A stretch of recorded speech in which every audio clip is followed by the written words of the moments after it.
find a way to stop the behavior so that our surrender isn't clouded by continued acting out. The disease of addiction. What makes us addicts is the disease of addiction, not the drugs, not our behavior, but our disease. There is something within us that makes us unable to control our use of drugs. This same something also makes us prone to obsession and compulsion in other areas of our lives. How can we tell when our disease is active?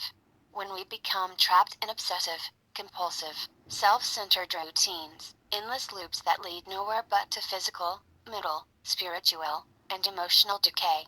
What does the disease of addiction mean to me? Has my disease been active recently? In what way? What is it like when I'm obsessed with something? Does my thinking follow a pattern? Describe.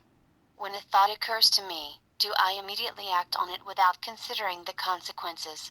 In what other ways do I behave compulsively? How does the self-centered part of my disease affect my life and the lives of those around me?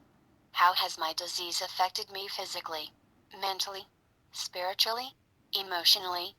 Our addiction can manifest itself in a variety of ways. When we first come to Narcotics Anonymous, our problem will, of course, be drugs. Later on, we may find out that addiction is wreaking havoc in our lives in any number of ways. What is the specific way in which my addiction has been manifesting itself most recently? Have I been obsessed with a person, place, or thing?